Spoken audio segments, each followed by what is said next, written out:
जामनेर तालुक्यातील ताज्या बातम्या व ठळक घडामोडींसाठी पाहत राहा JBN महाराष्ट्र।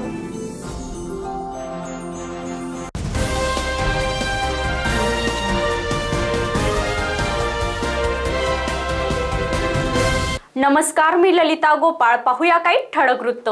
चाळीसगाव तालुक्यातील सायगाव येथील कैलासवासी सुखदेव धर्मा रोकडे यांचा वृद्धापकाळाने काल मृत्यू झाला। त्यांच्या अंत्यविधीची तयारी सुरू असताना हे दृश्य गच्चीवरून पाहणारे एक माकड चक्क खाली येऊन या मृतदेहाशेजारी 10 मिनिटे बसून होते। या माकडाने मृतदेहाच्या डोक्यावरून हात फिरवत पूजेच्या ताटाला सुद्धा स्पर्श करून इहलोकी जाणाऱ्या या मृतदेहाला अखेरचा निरोप दिला।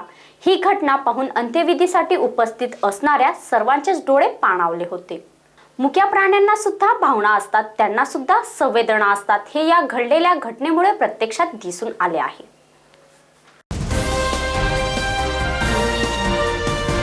लातूर जिल्ह्यात वधूवर सूचक केंद्राच्या नावाखाली मुली आणि महिला विकणारे रॅकेट सक्रिय असून आतापर्यंत 300 मुली आणि महिला या जिल्ह्यातून बेपत्ता झालेल्या आहेत। या घृणास्पद प्रकारात काँग्रेस कार्यकर्त्या पूनम शहाणे यांच्या कथित वधूवर सूचक केंद्राचा सहभाग असल्याचा आरोप अहमदनगर येथील आमदार स्मिता वाघ यांनी पावसाळी अधिवेशनात करत संबंधितांवर कठोर कारवाई करण्याची मागणी केली आहे। महिलांना फूस लावून पैशांच्या जाळ्यामध्ये अडकून त्यांना बोलवून त्यांना पळवून नेण्याची घटना लातूरमध्ये घडते आहे। या महिलांना बोलवलं जातं, पैशांचं आमिष दाखवलं जातं आणि त्यांचं लग्न परस्पर त्या ठिकाणी लावून दिलं जातं। या प्रकरणामध्ये पूनम शहाणे नावाची एक महिला आहे, ती काँग्रेसची कार्यकर्ती आहे आणि या काँग्रेसच्या कार्यकर्तीने त्या ठिकाणी वधूवर परिचय मंडळ त्या ठिकाणी सुरू केलेलं आहे आणि त्या माध्यमातून ही महिला हे काम करते आहे। या महिलेची पानामुळं अख्ख्या लातूरमध्ये नाही तर अख्ख्या देशभरामध्ये पसरलेली आहे।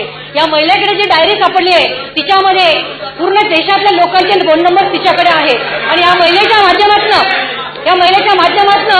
एक 11 वर्षाच्या मुलीला फूस लावून पळवलं गेलं आणि तिचं 34 वर्षाच्या सांगलीच्या एका तिच्याबरोबर लग्न लावलं गेलं। या महिलेचा बडोदा धनी कोण आहे हे शोधण्याची गरज आहे। हिची पानामुळे कुठपर्यंत खोलवर पसरलेली आहे ते शोधण्याची गरज आहे आणि ही जी टोळी आहे याच्यावर कार्यवाही करण्याची गरज आहे। या महिलेला शोधून तिच्या टोळीच्या साथीदारांना शोधून त्याच्यावर कार्यवाही करण्याची गरज आहे आणि हे करत असताना या 300 मुली, एक नाही दोन नाही 300 मुली या लातूरमधल्या पळायला गेलेल्या आहेत। या मुलींचा शोध घेणं गरजेचं आहे आणि यांचं पुनर्वसन करण्याचं गरज आहे। म्हणून मी शासनाला विनंती करणार आहे की या महिलेला तिच्या साथीदारांना जाळ्यात पकडणं गरजू या मुलींना पुनर्वसन करावं अशा शासनाच्या माध्यमातून विनंती करते। सभापती महोदय,